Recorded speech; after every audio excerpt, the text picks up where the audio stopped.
Bem-vindos ao nosso podcast. Nós somos a turma do 10º D da Escola Secundária de Albufeira e o nosso objetivo é consciencializar as pessoas sobre o problema da desigualdade de género, que apesar de famoso atualmente, não é conhecido por muitos. Todos nós sabemos que, infelizmente, ainda há muitas mulheres que o experienciam hoje em dia, seja no trabalho, no cotidiano ou em relacionamentos quer familiares, quer amorosos. O nosso foco vai ser o âmbito de trabalho. Vão estar incluídos 3 episódios, cada um focado numa área profissional diferente: a ciência, a arte e a política. Cada episódio vai estar dividido em 3 partes: uma teórica, seguida por um excerto biográfico de uma mulher, onde vamos falar sobre os seus obstáculos e conquistas profissionais. No fim, vamos partilhar uma entrevista que foi feita por nós a uma mulher que pertence a essa mesma área. Hoje vamos focar-nos no ramo da ciência. No ambiente de trabalho, muitas vezes as mulheres são expostas a situações desagradáveis, que são uma consequência de comportamentos e modos de pensar machistas. Um dos exemplos que podemos dar foi quando no laboratório da Universidade de Londres, em 2015, um homem se demitiu por causa da presença de mulheres no mesmo laboratório onde trabalhava. Algumas das palavras do senhor foram: Mulheres, acontecem 3 coisas quando elas estão no laboratório. Tu apaixonas-te por elas apaixonam-se por ti e quando as criticas, choram. Outra dificuldade que as mulheres enfrentam é a ideia de que a mulher é quem toma conta dos filhos, por isso o seu trabalho não é tão eficiente como o dos homens. Já foi estatisticamente provado que uma mulher sem filhos tem mais chance de conseguir sucesso na sua carreira, apesar de continuar a ter um salário médio menor do que um homem. Uma mulher na maternidade, então, tem uma diferença ainda maior. Com isto, na Islândia, as mulheres juntaram-se e fizeram um protesto contra a desigualdade de género. Graças a isso, foi criada a licença de maternidade, que mais tarde evoluiu para ambos os géneros, o que diminuiu a discriminação nesse âmbito contra as mulheres, já que agora também era esperado que os homens tirassem tempo para ficar em casa. Na matemática e na engenharia, este desequilíbrio começa com as licenciaturas, quando menos mulheres escolhem continuar nessas áreas. Na realidade, existe uma probabilidade 2 vezes maior que os homens doutorados esperem que as suas companheiras façam sacrifícios nas suas carreiras, do que as mulheres com o mesmo nível de escolaridade. Isto acontece por causa do pensamento que uma mulher, por vários motivos, é menos eficiente que um homem. Ou, mesmo que ambos tenham a mesma eficiência, normalmente o mais afetado acaba por ser a mulher, já que o homem recebe mais. Outra injustiça bastante importante. Outro facto onde é possível analisar esta subrepresentação é que apenas 17 mulheres receberam o Prémio Nobel da Física, Química ou da Medicina desde Marie Curie em 1903, o que contrasta bastante com os 572 homens que já ganharam prémios nestes diferentes ramos. Hoje em dia, podemos também dizer que apenas 28% dos pesquisadores de todo o mundo nestas áreas são mulheres. Além disso, muitos documentos científicos ou palestras foram desvalorizados, abafados ou completamente ignorados por serem de autoria feminina. Por causa desta desvalorização, muitas companhias de publicidade tentam não divulgar pesquisas feitas por mulheres por atraírem menos leitores. Além disso, às vezes podem identificar certos pormenores, como as pesquisas serem ensinadas em primeiro lugar pelos homens e só depois pelas mulheres, o que traz menos reconhecimento a nível científico, histórico e popular. A principal razão para que estas desigualdades ainda aconteçam atualmente é a impedição das raparigas se desenvolverem a nível educacional devido às regras sociais e discriminação, o que impede que haja uma contínua evolução da sociedade. Até uma metáfora, Leaky Pipeline, que usamos para descrever a maneira como as mulheres são uma minoria subrepresentada nas áreas da STEM, Science, Technology, Engineering and Mathematics. Agora vamos falar um pouco sobre Elise Meitner, uma grande mulher que foi uma física austríaca. Elise nasceu em Viena a 7 de outubro de 1878 e pertencia a uma família judaica. O preconceito e os dilemas que existiam na Europa nos séculos XIX e XX fizeram com que, em 1908, Elise Meitner se convertesse ao cristianismo e adotasse o diminutivo Lise, como hoje é conhecida.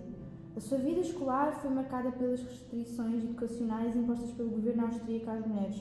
Esta mulher completou o seu último ano escolar em 1892, mas só conseguiu o direito de aceder a instituições públicas de ensino superior em 1897. A única carreira relacionada à área da educação disponível era como professora. Por isso foi professora de francês até outubro de 1901. Nesse ano, conseguiu finalmente entrar na Universidade de Viena. Em 1906, tornou-se a primeira mulher a obter um doutorado em Física na Universidade de Viena e a segunda na História do Instituto até então a conseguir fazer isso. Em 1907, mudou-se para Berlim para estudar na atual Universidade Humboldt, com o físico Max Planck. Lá, acabou por conhecer Otto Hahn, um homem com quem depois trabalhou durante 30 anos. Como as mulheres não eram admitidas em universidades na Prússia, Meitner teve que começar a trabalhar como não remunerada num laboratório improvisado numa carpintaria, na cave do laboratório de Hahn. Ela não tinha acesso ao laboratório em si, nem ao resto do instituto, incluindo casas de banho. Por isso, Lise tinha de andar numa rua até chegar a um restaurante onde permitissem a sua entrada para poder ter acesso a uma casa de banho. Em 1912, Han e Meitner mudaram-se para o Instituto KWI de Química em Berlim. Ela trabalhou lá como convidada e ainda não remunerada.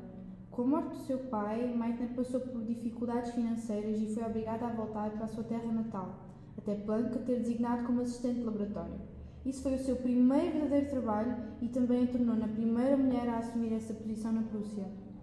No ano seguinte, Meitner atingiu o mesmo estatuto de Han, adquirindo uma posição definitiva no instituto, e o setor de radioatividade do KWI passou-se a chamar Laboratório Han-Meitner, mas continuou a receber menos que o seu colega. Durante a Primeira Guerra Mundial, Lise passou a fazer parte do exército austríaco, onde participava em serviços relacionados com raio-x na frente alpina e oriental, mas passando o ano, foi dispensada dos seus serviços e regressou a Berlim. Em 1917, o laboratório Han-Meitner foi dividido em departamentos individuais. Ela tornou-se chefe do seu setor de física e recebeu um aumento salarial. Também terminou sozinha um trabalho que iniciou com Han acerca da descoberta do isótopo pai do actínio, que veio a ser nomeado de protactínio. Por fim, enviou os resultados do seu trabalho em março de 1918. Enquanto isso, Han continuava a servir na guerra. Em 1922, descobriu a causa do efeito Auger, uma transição não radioativa, que mais tarde foi estudada e o efeito foi descoberto por Pierre Auger. Em 1925, Lise recebeu o prémio Leibniz. No ano seguinte, tornou-se na primeira professora universitária de física na Alemanha e começou a sua pesquisa sobre a fissão nuclear. Em 1934, o físico Enrico Fermi concluiu que elementos com um número atómico superior a 92, que são os elementos transurânios, tinham sido criados. Meitner queria verificar a veracidade dessas conclusões e convenceu Otto Hahn e o seu assistente Fritz Strassmann a trabalharem nesta questão. Em 1938, a submissão austríaca à Alemanha nazi fez com que as leis alemãs fossem válidas para os cidadãos austríacos. Isso retirou completamente os direitos de cidadania que lhes tinha e colocou em perigo, podendo potencialmente parar em campos de concentração. Em agosto de 1938, depois de uma grande quantidade de desastres, emigrou para a Suécia como refugiada. Lá, conseguiu uma posição no Instituto de Pesquisa do físico Mann Sigman, em Estocolmo, mas o laboratório que lhe foi cedido não tinha equipamentos. Além disso, os seus pertences já lhe tinham sido confiscados pelo Ministério da Educação do Reich e não teve direito a colaboradores graças ao preconceito contra mulheres, na altura vindo essencialmente de Sigman. Ainda nesse mês, Lise escreveu uma carta a Niels Bohr, um físico e amigo que a tinha ajudado a refugiar-se na Escandinávia, em que pediu para se reformar, o que não vai acontecer. Han e Strassmann continuavam o seu trabalho na identificação de elementos transurânicos, enquanto Lise era contactada e notificada sobre os progressos regularmente. A 13 de novembro, Han reuniu-se clandestinamente com Meitner e, com a sua sugestão, realizou uma série de experiências a um produto do urânio que pensava ser um isótopo do elemento rádio, mas que depois descobriu que era do elemento bário. Han publicou estes resultados das suas observações numa revista alemã, em janeiro de 1939, mas não incluiu o nome de Meitner como coautora porque tinha medo que incluir o nome de uma mulher judia pudesse-lhe custar a carreira na Alemanha hitleriana. Meitner e o seu sobrinho Otto Robert Fritsch tiveram reconhecimento dos resultados e, usando-os como evidência, conseguiram dar uma explicação teórica convincente ao novo processo nuclear, que nomearam fissão nuclear. A fissão nuclear é a quebra do núcleo de um átomo instável em dois núcleos menores pelo bombardeamento de partículas como neutrões. E o seu trabalho foi publicado na revista Nature em fevereiro de 1939. Mais tarde, em 1945, o Comitê Nobel para a Química atribuiu o prémio ao seu sobrinho, sem dar a ela o devido reconhecimento.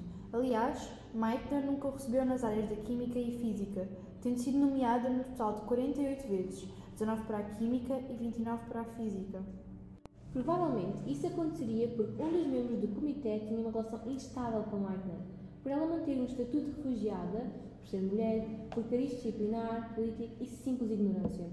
O que é certo é que, de facto, a sua descoberta mostrou o potencial explosivo deste processo, o que motivou Leo Szilard e Albert Einstein a contactar o presidente Roosevelt para o alertar quanto aos perigos do projeto Manhattan.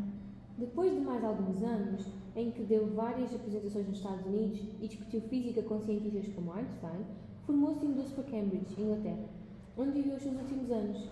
Lise Meitner acabou por morrer em 1968, com 89 anos, enquanto dormia. Ao longo da sua vida e mesmo depois foi galardoada de muitas formas, tendo sido homenageada com o elemento químico meitnério, com o número atómico 109, e hoje em dia pode ler-se na sua lápide: Lise Meitner, uma física que não perdeu a sua humanidade. Com certeza, é uma história de vida onde podemos ver que, apesar de uma mulher ter feito coisas muito importantes para o mundo da ciência, ainda assim teve de passar por momentos complicados apenas por ser mulher e judaica. Agora vão ouvir uma pequena entrevista feita por outros colegas nossos, em que tivemos a oportunidade de entrevistar uma professora universitária que nos falou um pouco sobre a sua experiência na ciência. Somos o 10º D da Escola Secundária de Albufeira, ESA, e estamos a realizar um trabalho que tem como base mostrar as atividades realizadas por mulheres em diferentes modalidades. O nosso projeto pretende descobrir e normalizar as diferentes posições que uma mulher pode usufruir, desde a ciência até a arte. Esta entrevista não serve só para a gente não serve só para sabermos mais informações, mas também para termos uma opinião pessoal da pessoa, né, que a gente está a entrevistar, que neste caso é a senhora. Antigamente, a distinção entre as tarefas realizadas pelo sexo masculino e pelo sexo feminino, pelos homens e pelas mulheres, era bastante diferente e preconceituosa. Hoje em dia observamos uma maior igualdade entre os sexos. Não só na ciência como em outras modalidades, mas focamos na ciência agora. Vamos falar sobre a ciência. Pronto. E neste caso, nesta entrevista, como agora estamos a falar de ciência, convidamos a professora, né, para a gente dialogar um bocadinho, né, sobre o tema. A primeira pergunta que nós vamos lhe fazer é: sente que o trabalho na ciência é valorizado? O seu trabalho é valorizado? O trabalho é valorizado em certos setores, sim, mas esses setores são aqueles mais próximos de nós, em cientistas, vamos lá ver. A nível dos pares, quer dizer, a nível de outros cientistas, de outras áreas, ainda que não seja da minha área, como com certeza viram, eu sou geóloga, este trabalho é valorizado a nível dos stakeholders, dos utilizadores dos resultados da nossa investigação, também é valorizado, embora não signifique que apliquem aquilo que nós estudamos, concluímos, isto é, nós obtemos dados que podem ser extremamente úteis para a resiliência do planeta, e falo, por exemplo, a nível das ciências da natureza, ciências do ambiente, nas quais se inclui a biologia, a geologia e muitas outras, a física, a química. Os resultados que nós obtemos são extraordinariamente importantes para a resiliência dos ecossistemas, isto é, para a resiliência da Terra. E eu costumo dizer que nós nos devemos preocupar com a nossa própria resiliência, porque o planeta Terra cá continuará, não é? Ele continuou depois das grandes extinções em massa do Pérmico, período geológico, há muitos milhões de anos, quando se extinguiram muitíssimas espécies, apareceram outras com outras características, evoluíram e o planeta Terra continuou. Portanto, para nós, cientistas, muitas vezes sensibilizarmos os governantes, e já volto ao interesse que a ciência suscita e a valorização, às vezes mais vale falar nestes termos. Vamos tratar da nossa resiliência e dos nossos descendentes, obviamente da resiliência do ser humano, da raça humana, porque o planeta continuará. Penso que são mais sensíveis a isso do que se estivermos só a falar em resiliência dos ecossistemas, em manutenção dos ecossistemas. Penso que são mais sensíveis. Portanto, a nível dos pares, claro que nós valorizamos os nossos resultados uns dos outros. Entre nós, comunidade científica, nós comunicamos a 3 níveis. A nível dos pares, da ciência, e aí temos que publicar livros e artigos científicos, comunicamos para a sociedade de um modo geral para sensibilizar justamente para a necessidade de tomar determinadas medidas, de ter determinados comportamentos e comunicamos a um outro nível, que é a nível dos utilizadores, dos stakeholders e também dos políticos. E aqui é que realmente a valorização não é assim tão grande, embora deem milhões de euros para a investigação. Isto é um contrassenso. Quer dizer, quando nós concorremos a projetos de investigação, eles são avaliados por outros cientistas da mesma área, de um modo geral não são portugueses, são estrangeiros, para não haver compadrios, portanto são pessoas que não nos conhecem, que nós não conhecemos, e quando esses projetos de investigação são recomendados para serem financiados, chegam-nos até nós milhões de euros vindos da Fundação da Ciência e Tecnologia e vindos da Europa. E nós fazemos o nosso trabalho aplicando esse dinheiro rigorosamente, porque não há hipótese de um cêntimo sair da calha, é tudo muito justificado. Nós gastamos esse dinheiro na aquisição de equipamentos, na contratação de jovens, porque é aqui o principal ponto, contratar jovens capazes de ter ideias novas, de investirem na tecnologia, de dar ideias, trazerem à ciência novos olhares, que, por exemplo, pessoas da minha idade já não tiveram essa formação tecnológica, não é? E, portanto, precisamos de jovens. Então, nós gastamos esse dinheiro principalmente em equipamento, que é necessário para investigar, e na contratação de jovens para investigar. E tudo corre muito bem, temos os dados, publicamos, são valorizados, são publicados em revistas científicas de impacto mundial, e depois é aplicado, isto é, os nossos governantes vão pegar nesses dados e fazem o ordenamento do território. Eu, mais uma vez, lembro-me que estou a falar mais no meu domínio, não é? Da geologia, ciências do ambiente. Claro, claro. Não fazem isso.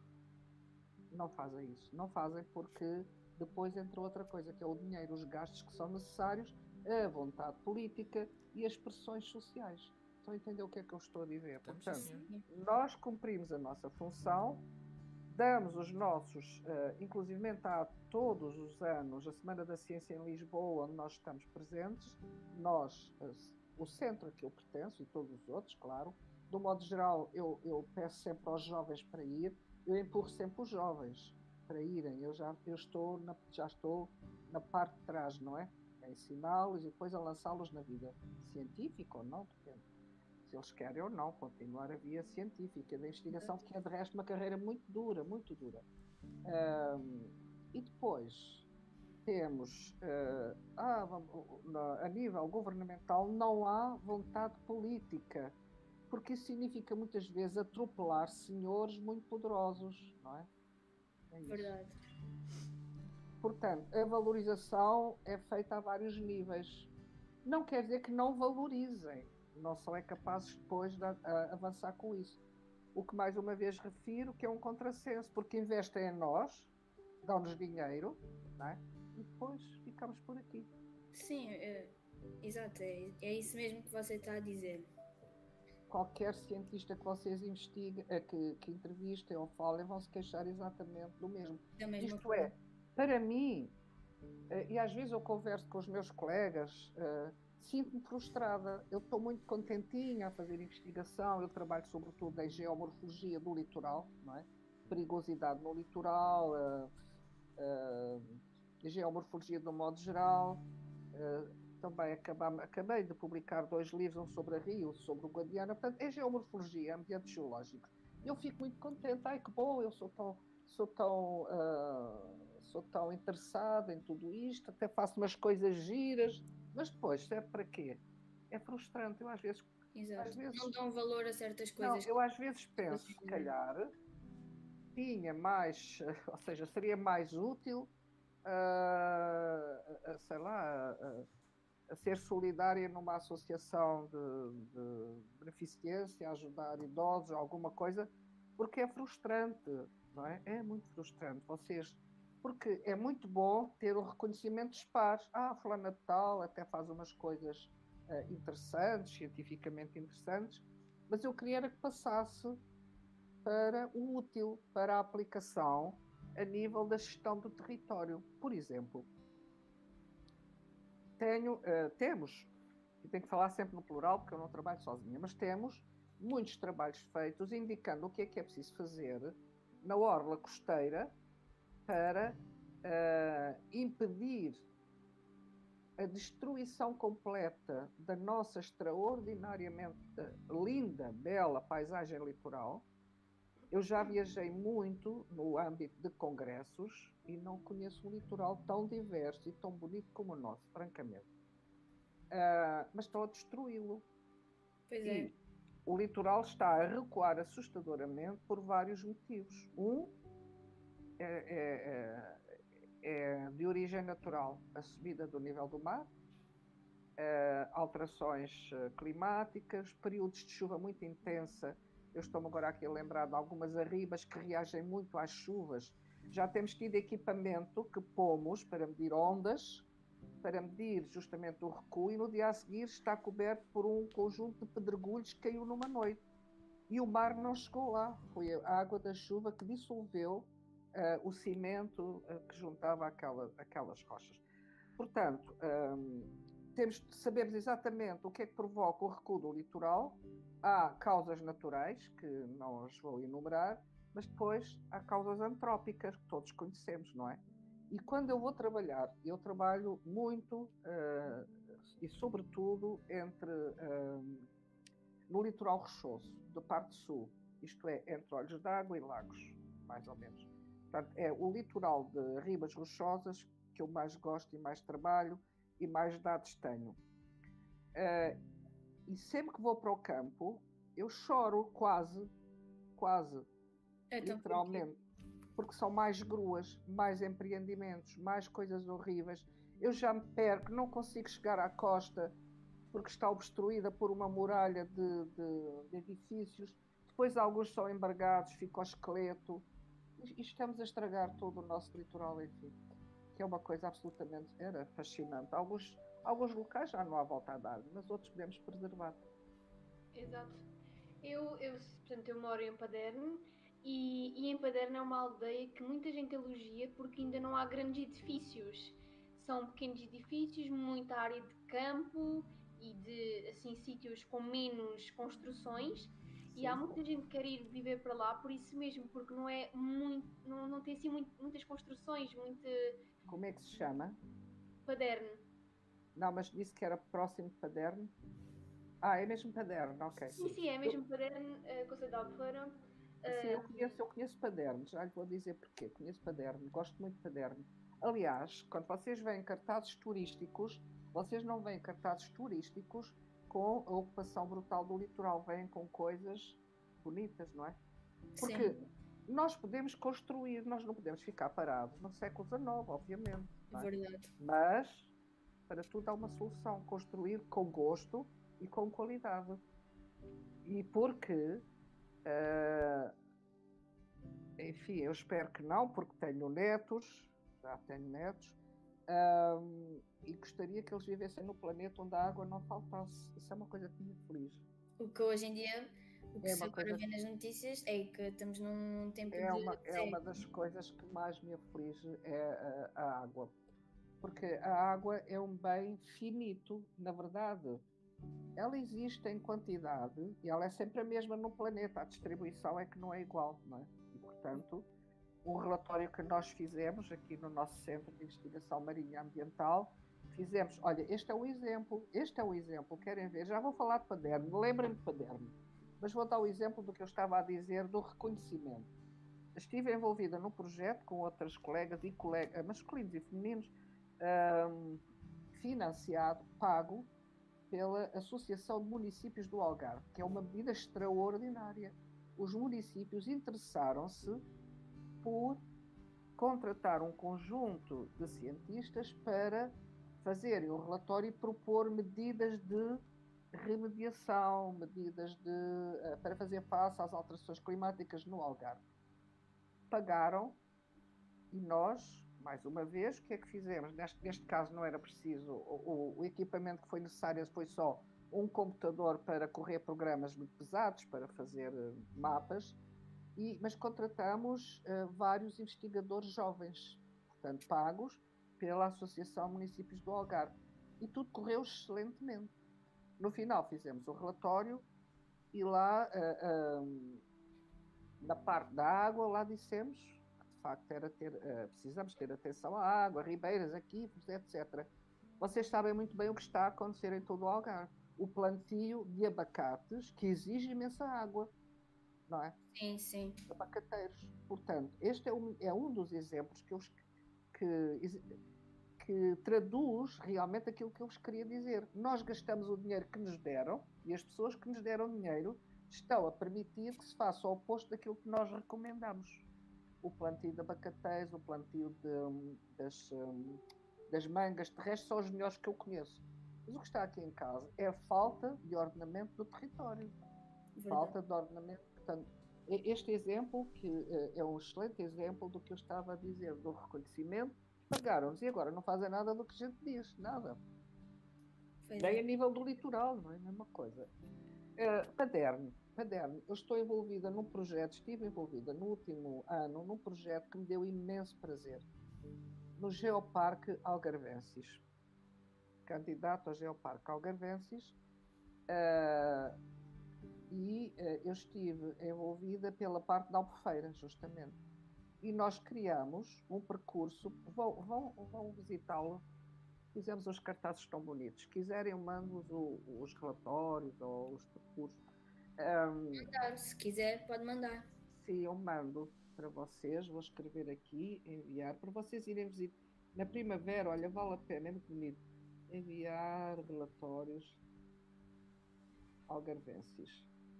Se por acaso eu demorar algum tempo, lembrem-me. Ou então espero um bocadinho pelo livro. O livro que escrevi, juntamente com a Sónia Oliveira, que foi uma doutoranda minha, me acompanha nestas aventuras, escrevemos um livro justamente sobre o Geoparque Albufeira, no Geoparque Algarvensis. E Paderne é lindo, com tudo o que tem. Falamos na Ribeira de Quarteira, toda a zona de Paderne, o que é que vale a pena visitar. Eu vou-vos enviar os relatórios. Atenção, que os relatórios são exploratórios para depois aquilo que viria a ser o livro, está bem? Okay. Portanto, enfim, não é nada de científico, não é científico, é para o grande público. E se vocês puderem, quando tiverem umas férias, na primavera, vão fazer aqueles percursos, porque depois, ao longo dos percursos, tem placares que explicam naquele ponto. Aqui era o mar profundo, podem encontrar belemnites, amenites, depois sobem um bocadinho. Aqui já era menos profundo, encontram corais. É muito interessante o percurso. E lá está, é uma candidatura à Unesco e não podemos integrar nesta candidatura de Geoparque Algarvensis à Unesco o litoral, que é lindo, mas é lindo e depois a Unesco mandava-nos dar uma volta, não é? Com aquela ocupação maciça. É isso. Bom, nós não estamos muito experientes nisto. E eu há bocadinho fiz uma pergunta e depois, sem querer, a minha colega interpelou. Eu estava a perguntar, que era para você explicar o seu caminho até ao cargo que eu ocupo atualmente, onde estudou e o que estudou e porquê a ciência. Muito bem, então, porquê a ciência? Olha, eu sou de Castelo Branco e sou de uma zona, a minha casa fica no meio de muito granito, a própria casa é de granito. E eu, em miúda, juntava-me com outros amigos da mesma idade e passámos a nossa infância e pré-adolescência a escavar à procura de tesouros. Eu tinha assim umas ideias meias aventureiras. Fazia mapas, é engraçado, fazia mapas de onde estava o tesouro, dava nomes, lembra a Quelha dos Limões, a Quelha das Bruxas, e portanto sempre me fascinou a rocha, naquele caso era o granito, não é?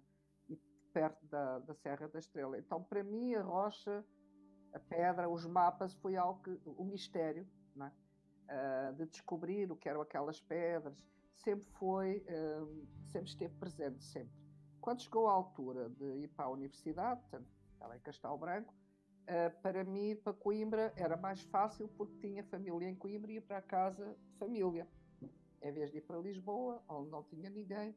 E assim os meus pais eram muito tradicionais e, portanto, eu teria que ir para uma casa onde a menina estivesse bem vigiada.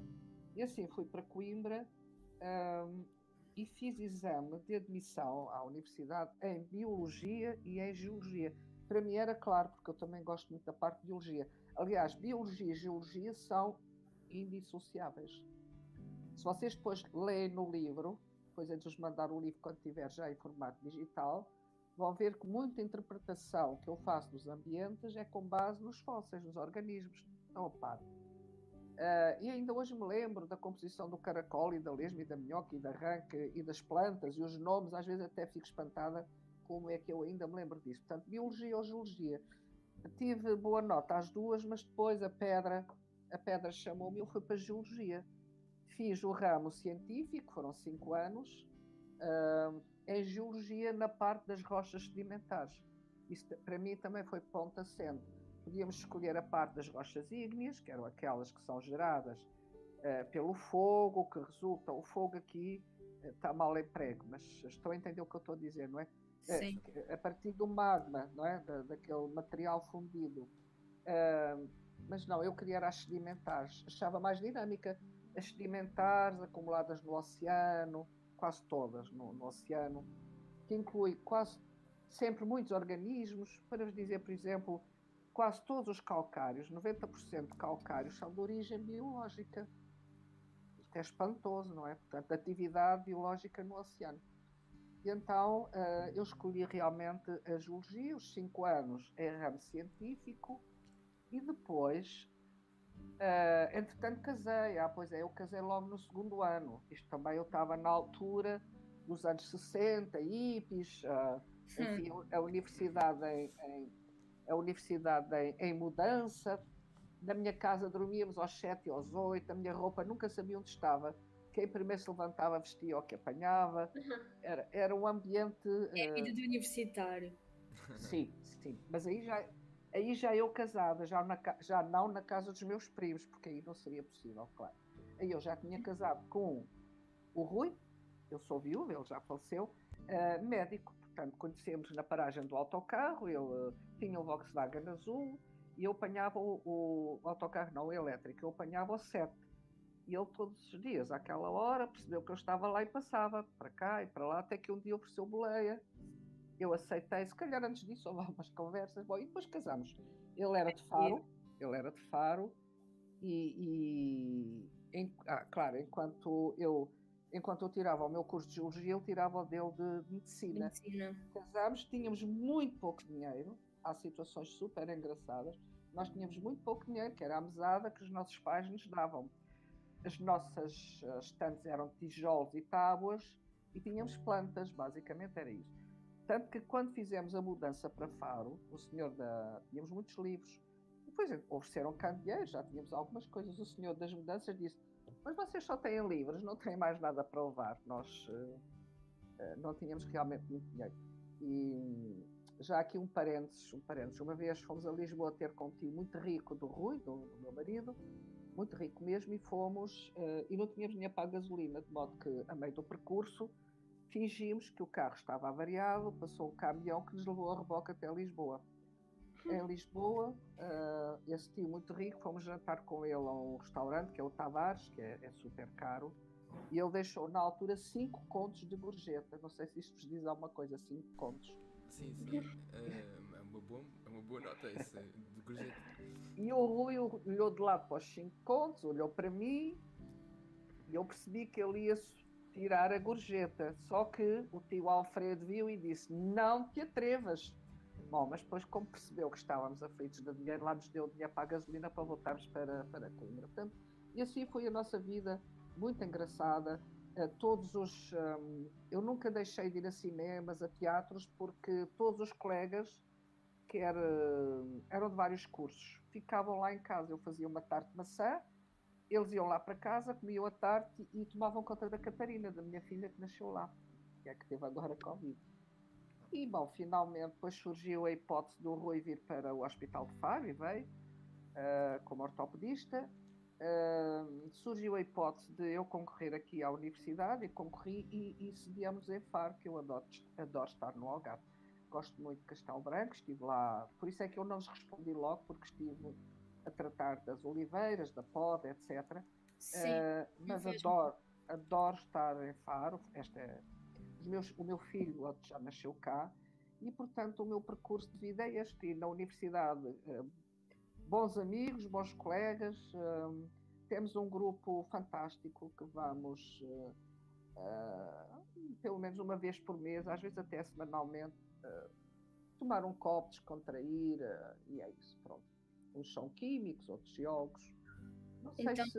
isso quer dizer que ainda fala com alguns colegas seus que você estudou na universidade ou trabalhou? Falo por...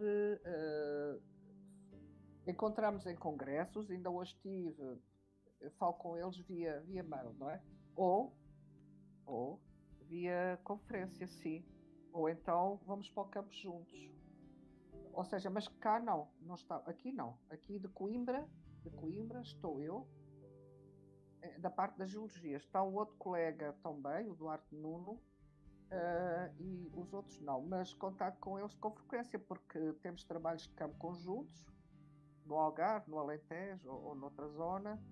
Em congressos encontramos-nos, porque esta nossa vida tem uma coisa interessante, pelo menos da parte das ciências naturais e da geologia em concreto, é que em todos os congressos, eu faço parte de um grupo que é o IGCP, que é um grupo para a correlação internacional para o nível médio do mar.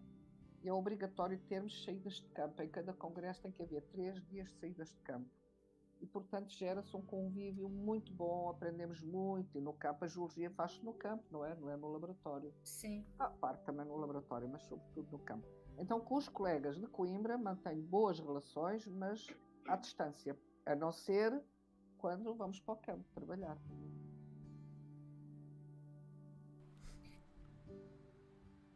Quis alguma coisa, Margarida?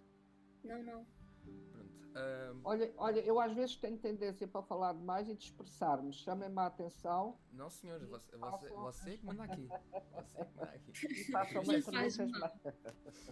Bom, você teve a falar um bocadinho, pronto, da sua valorização, maiormente dos cientistas, acredito eu, né?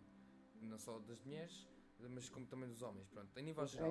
É igual. É igual, pronto, era isso que a gente também queria saber, porque o trabalho em si é mais em relação às mulheres, então a gente vai teclar muito numa tecla que é em relação às mulheres nesta área, porque pronto, é o nosso trabalho que o professor nos pediu para fazer.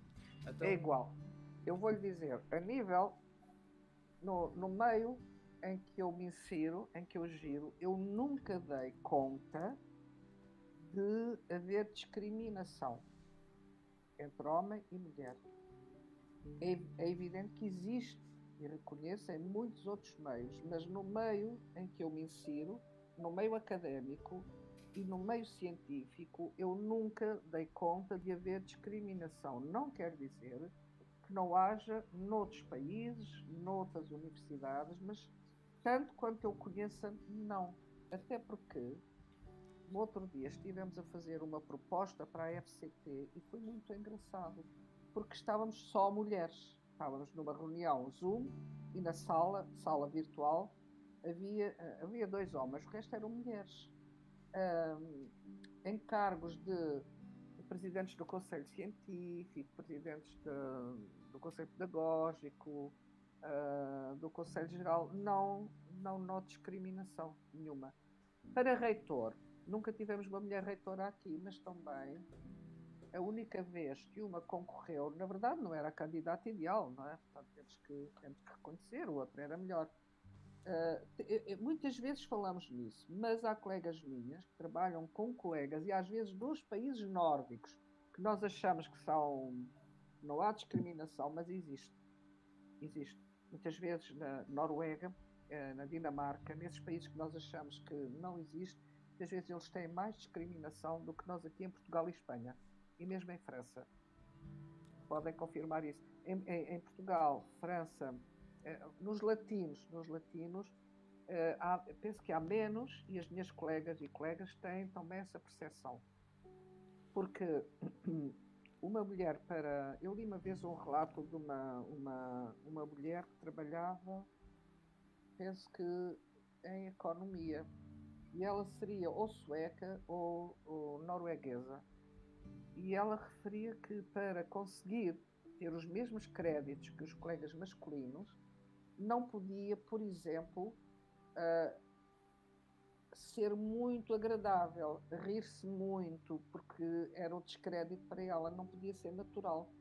Tinha que ter um ar austero, um ar de sargento, para que acreditassem nela que ela era capaz. Estão a ver? Portanto, ela é uma tonta, se ri muito, ela é uma tonta e tal, não serve para isto. Em Espanha, as mulheres também acedem aos mesmos cargos. É claro que não há tantas mulheres, porque também temos um passado histórico já deficiente, não é? Quer dizer, já o somatório dos anos em que as mulheres foram preteridas ainda se faz sentir agora. Portanto, alguns cargos não chegam. Eu não sei, mas a nível, por exemplo, da Assembleia da República, a nível. Eu aí não sei dizer se de facto é discriminação, se são as próprias mulheres que não se sentem aptas, não é aptas, não sentem apreço por esse tipo de cargos. No meio onde eu me insiro, académico e científico, não há. Ok, muito bom saber disso. Então, acha que... Mas já houve. Estou a falar agora, estou a falar no... Sim. Então não acha que qualquer trabalho de uma mulher vai ser menos valorizado do que um homem, só por ser homem? Não, de maneira nenhuma. Okay. Neste meio não, de maneira nenhuma. Volto a ressalvar, pode haver universidades, eu pertenço à universidade também, nisso tenho que falar, ou centros de investigação, nem pensar nos centros de investigação.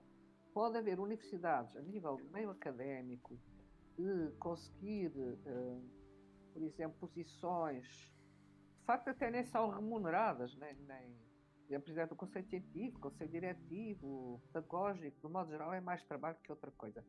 Talvez em algumas universidades possa haver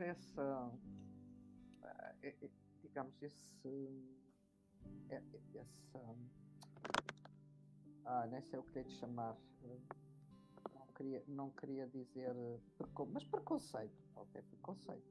Não sei, pode ser que algum local haja. Aqui não há, seguramente, não há. Isso quer dizer que você nunca vivenciou isso, né, na sua vida?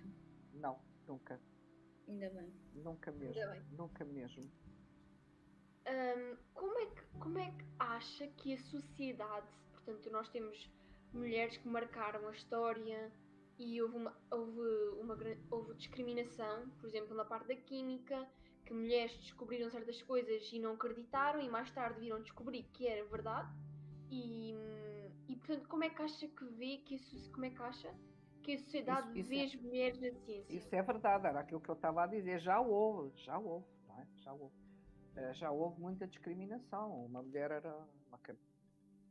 não estava talhada para tarefas intelectuais superiores, nem pensar, já houve isso, não é? E claro, houve muitas descobertas feitas por mulheres e que foram ignoradas. E mesmo sem ser na ciência, na literatura, por exemplo, uma mulher que quisesse editar um livro, que quisesse escrever, muitas vezes tinha que ser sob um pseudónimo masculino. E era uma tontice, que é que agora queria ter na família uma mulher escritora, mas para isso não é próprio de mulher. Sim, claro que já houve. Houve e não é assim tão distante. Eu estou a falar no momento de agora, mas já houve. Já houve e, inclusivamente, nos primórdios da minha geração, isto é, quando eu começo a afirmar como mulher cientista, havia muito pouco tempo que se verificavam ainda esses preconceitos. Eu diria que a partir do 25 de Abril, é isso, no fundo é isso, houve uma maior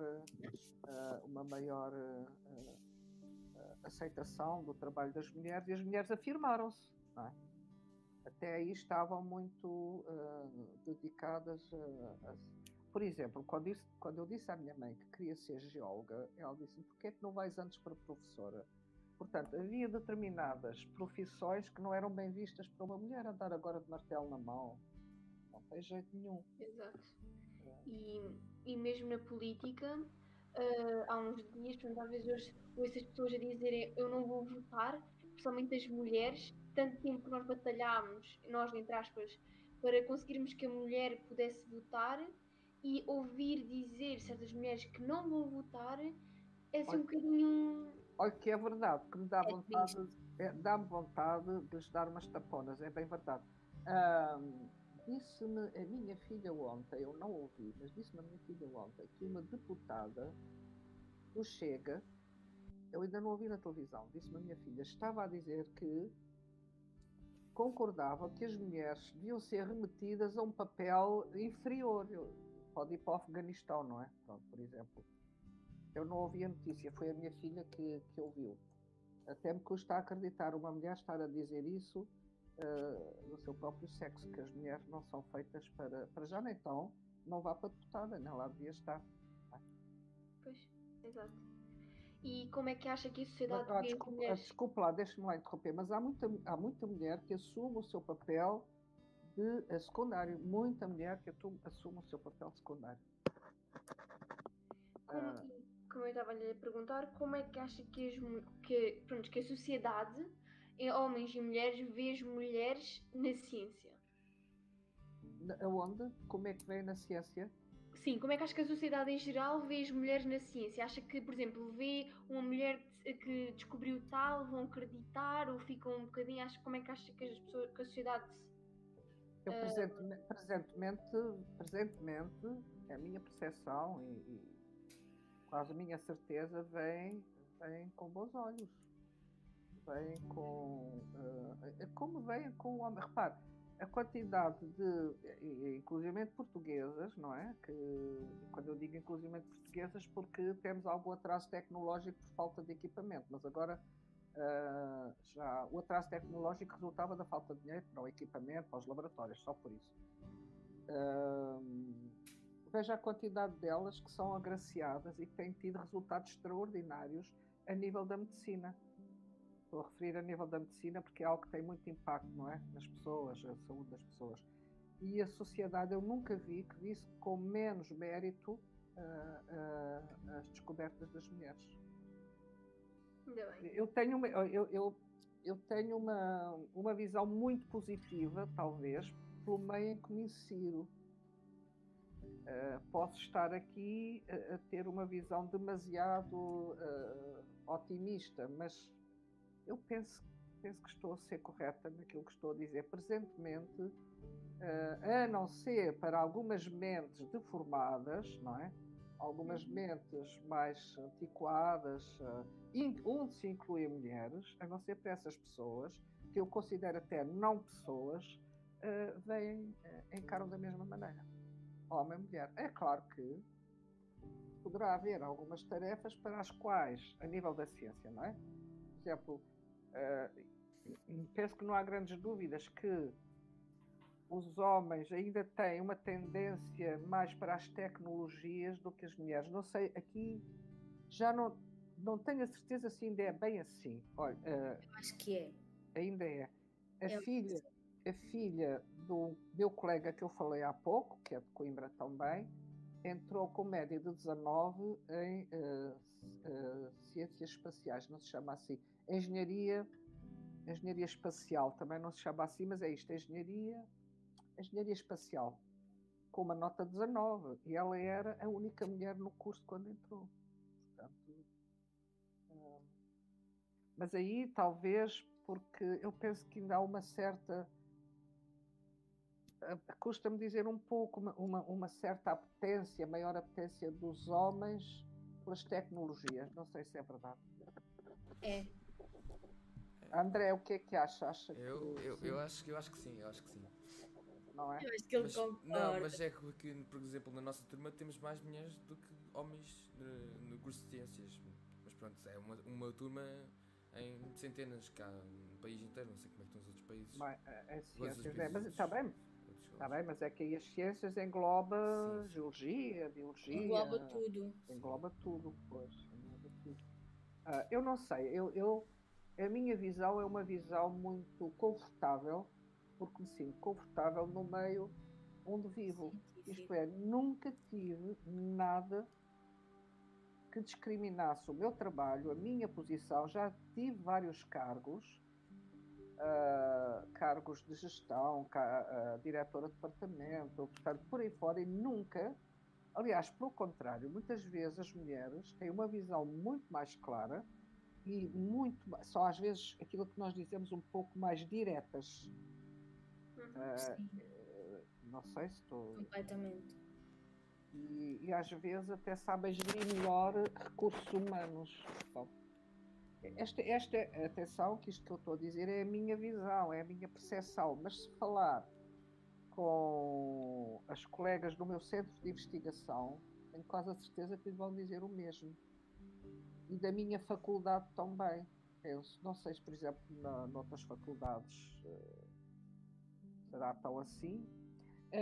Por exemplo, digam-me uma coisa, vocês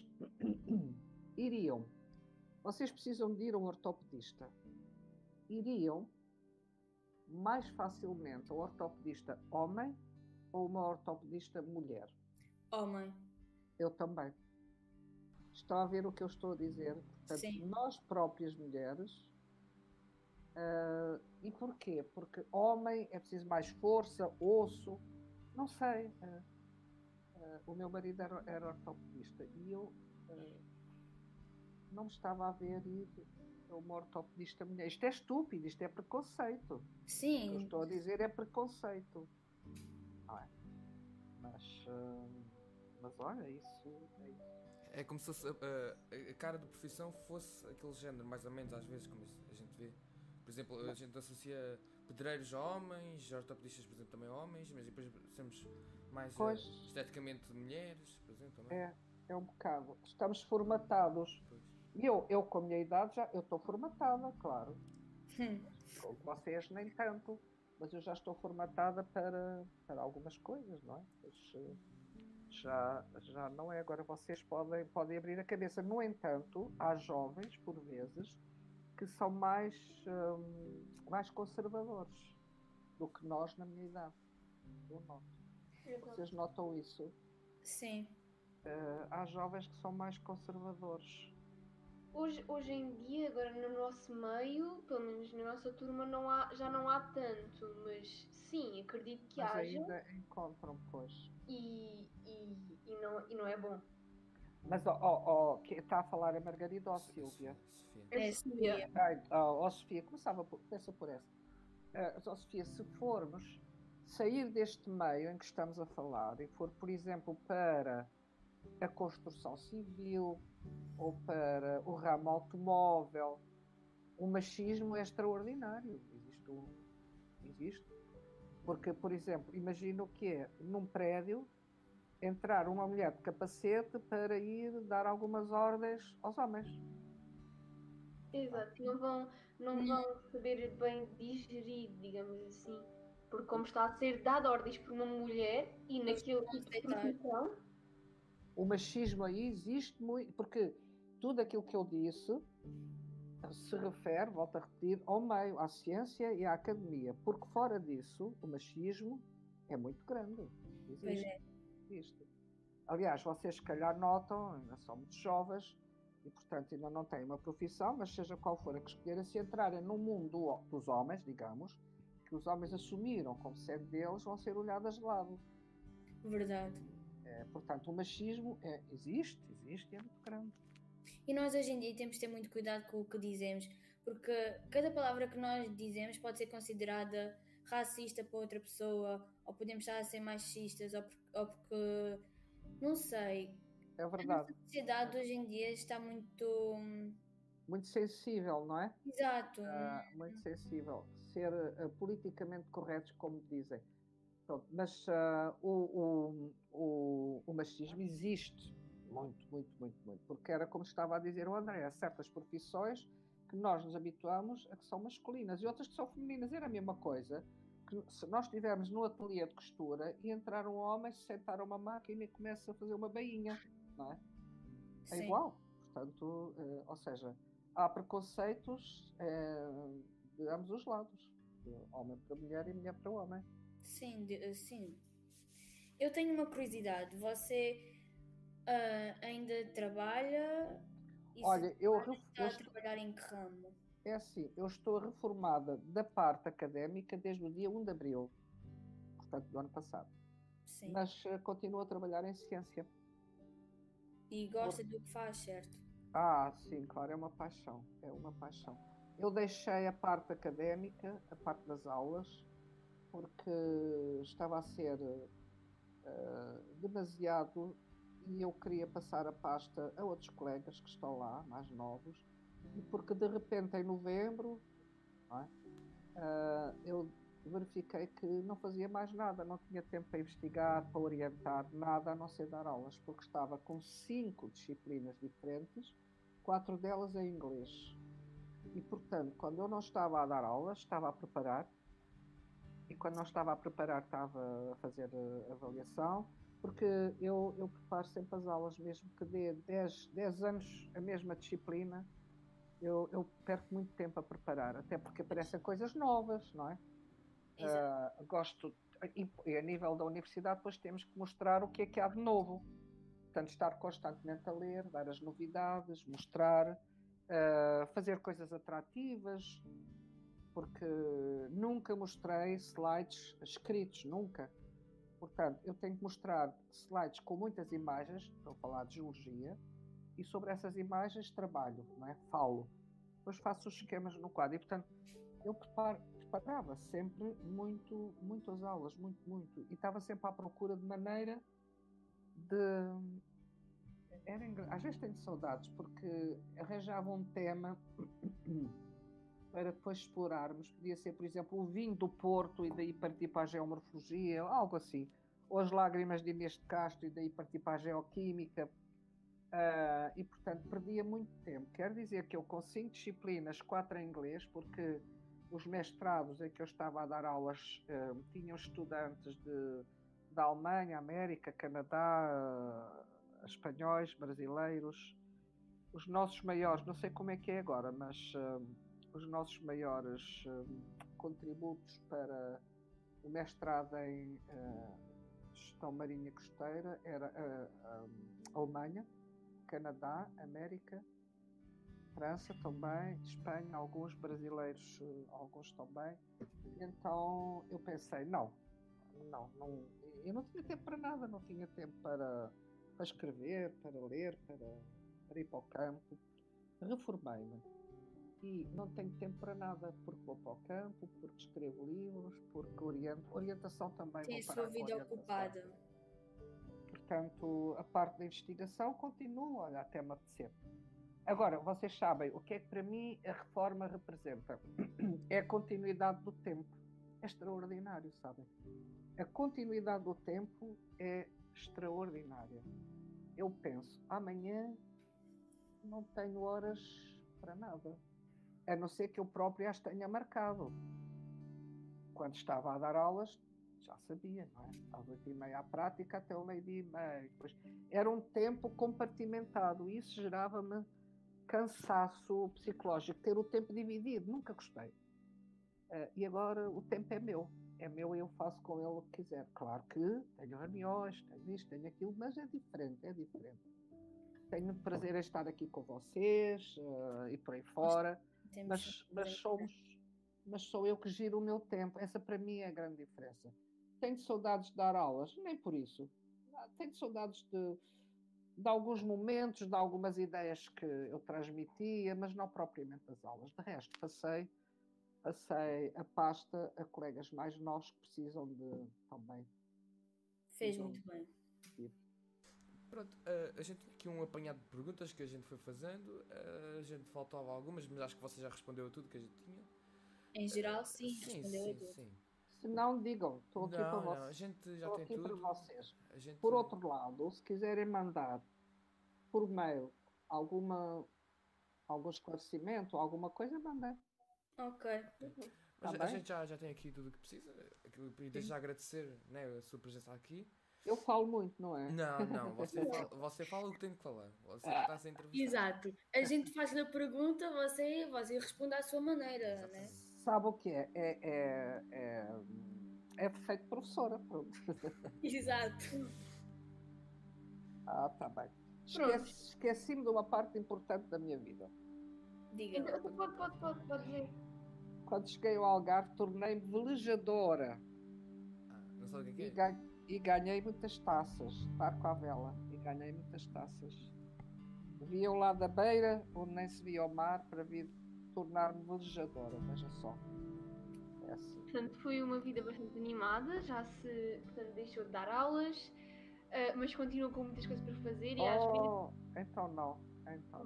você estava a dizer que continua com muitas coisas para fazer, mas também, se nós pensarmos um bocadinho, se você não tivesse nada para fazer, se calhar também não ia gostar e se calhar ficava, não digo doente, mas há pessoas que querem ter coisas para fazer e não conseguem e ficam mal psicologicamente. Não tem problema. Faço muitas saídas de campo com grupos que pedem, não é? É isso. Não faltam atividades. Finalizamos assim o nosso podcast. Este tema foi sobre a ciência, futuramente falaremos sobre a política e sobre a arte. Voltamos em breve, obrigada professora, e desejamos um futuro incrível e que concretize tudo o que planeou e o que está concretizado. Ainda bem que o concretizou. Olha, para vocês, os maiores sucessos. Obrigado. Sempre precisarem de mim para alguma coisa, estou cá. Obrigada, professora. Felicidades para a vossa vida profissional, Igualmente. individual, de grupo, o que quiserem. E gostei de estar com vocês.